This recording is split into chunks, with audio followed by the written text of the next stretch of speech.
You, John Fitzgerald Kennedy, do solemnly swear I, John Fitzgerald Kennedy, do solemnly swear that you will faithfully execute the office of President of the United States that I will faithfully execute the office of President of the United States and will, to the best of your ability, and will, to the best of my ability, preserve, protect, and defend the Constitution of the United States. preserve, protect, and defend the Constitution of the United States. So help you God.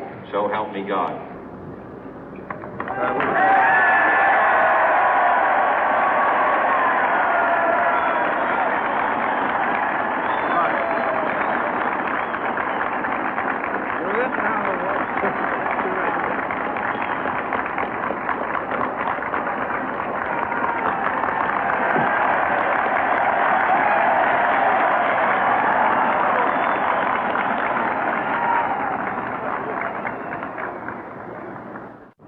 Vice President Johnson, Mr. Speaker, Mr. Chief Justice, President Eisenhower, Vice President Nixon, President Truman, Reverend clergy, fellow citizens.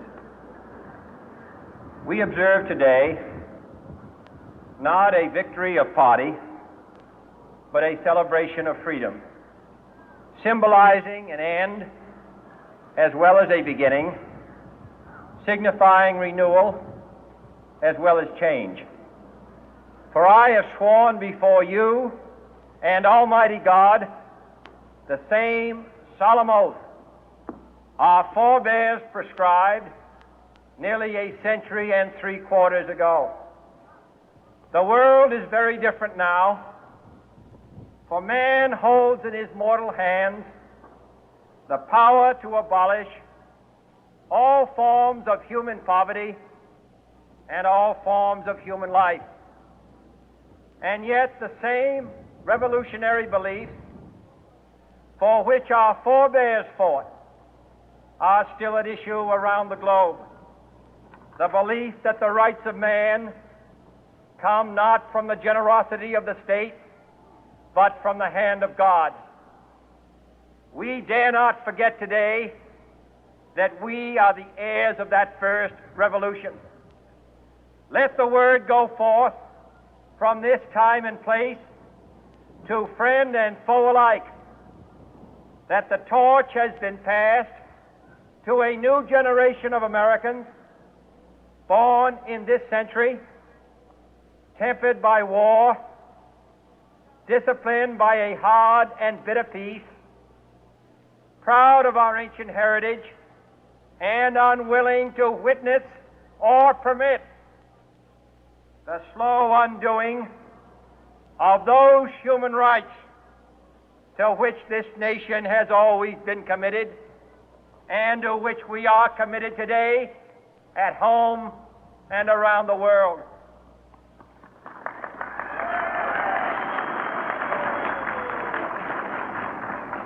Let every nation know, whether it wishes us well or ill, that we shall pay any price, bear any burden, meet any hardship, support any friend, oppose any foe to assure the survival and the success of liberty.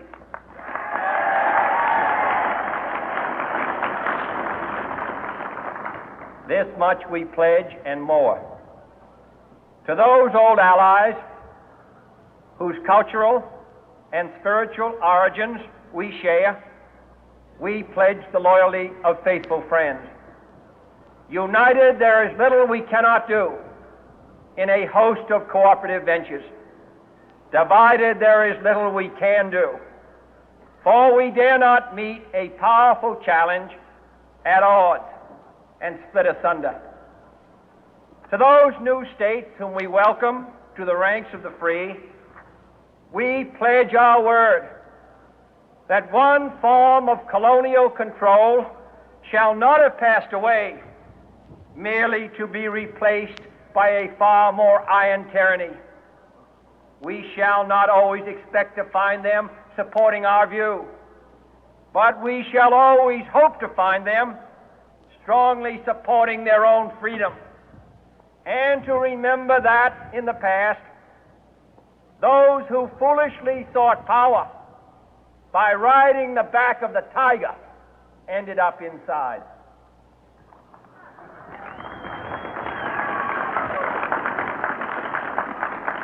To those people in the huts and villages of half the globe struggling to break the bonds of mass misery, we pledge our best efforts to help them help themselves for whatever period is required, not because the communists may be doing it, not because we seek their votes, but because it is right. If a free society cannot help the many who are poor, it cannot save the few who are rich.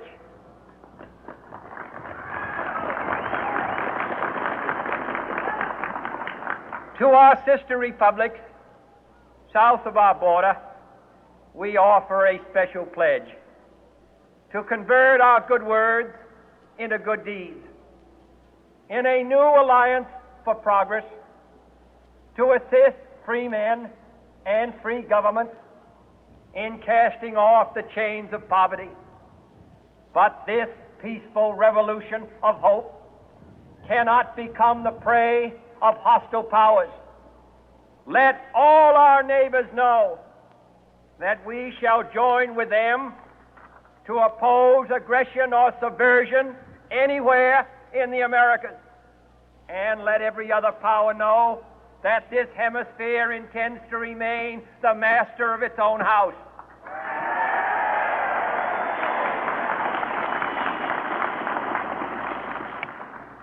To that World Assembly of Sovereign States, the United Nations, our last best hope, in an age where the instruments of war have far outpaced the instruments of peace, we renew our pledge of support to prevent it from becoming merely a forum for invective, to strengthen its shield of the new and the weak, and to enlarge the area in which its writ may run.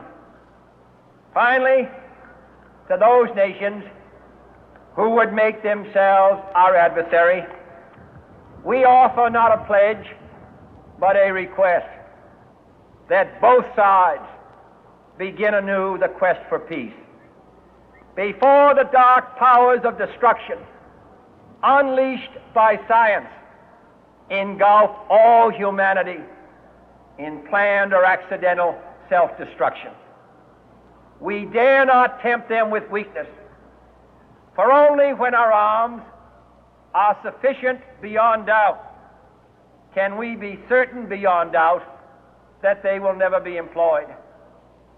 But neither can two great and powerful groups of nations take comfort from our present course, both sides overburdened by the cost of modern weapons, both rightly alarmed by the steady spread of the deadly atom, yet both racing to alter that uncertain balance of terror that stays the hand of mankind's final war.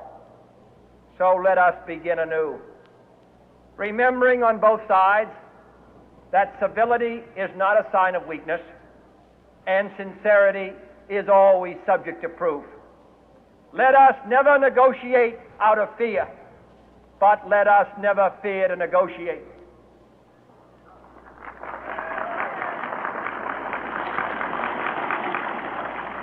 Let both sides explore what problems unite us, instead of belaboring those problems which divide us.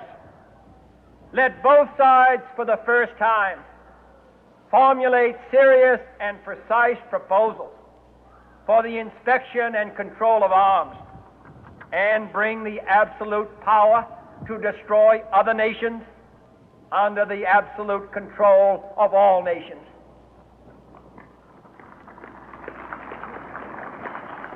Let both sides seek to invoke the wonders of science instead of its terrors. Together, let us explore the stars, conquer the deserts, eradicate disease, tap the ocean depth, and encourage the arts and commerce.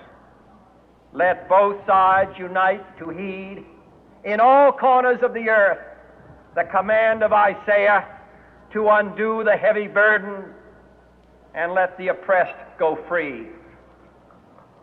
And if a beachhead of cooperation may push back the jungle of suspicion, let both sides join in creating a new endeavor, not a new balance of power, but a new world of law, where the strong are just and the weak secure and the peace preserved.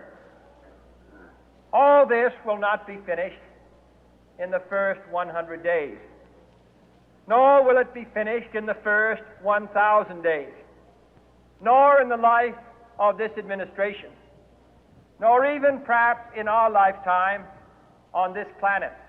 But let us begin.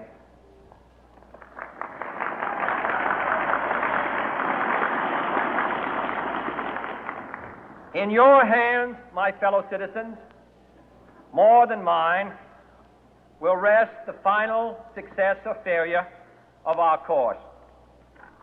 Since this country was founded, each generation of Americans has been summoned to give testimony to its national loyalty. The graves of young Americans who answered the call to service surround the globe. Now the trumpet summons us again, not as a call to bear arms, though arms we need, not as a call to battle, though in battle we are, but a call to bear the burden of a long twilight struggle, year in and year out, rejoicing in hope, patient in tribulation, a struggle against the common enemies of man, tyranny, poverty, disease, and war itself. Can we forge against these enemies a grand and global alliance, north and south, east and west, that can assure a more fruitful life for all mankind? Will you join in that historic effort?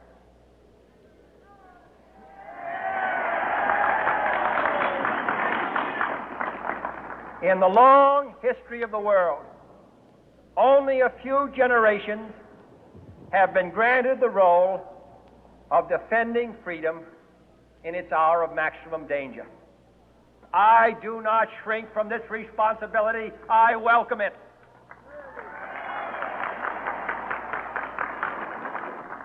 I do not believe that any of us would exchange places with any other people or any other generation. The energy, the faith, the devotion which we bring to this endeavor will light our country and all who serve it. And the glow from that fire can truly light the world. And so, my fellow Americans, ask not what your country can do for you, ask what you can do for your country.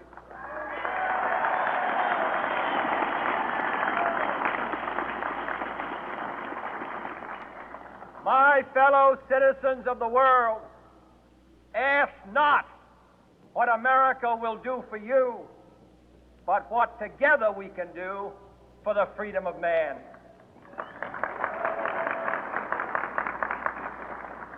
Finally, whether you are citizens of America or citizens of the world, ask of us here the same high standards of strength and sacrifice which we ask of you. With a good conscience, our only sure reward, with history the final judge of our deeds, let us go forth to lead the land we love, asking His blessing and His help, but knowing that here on earth God's work must truly be our own.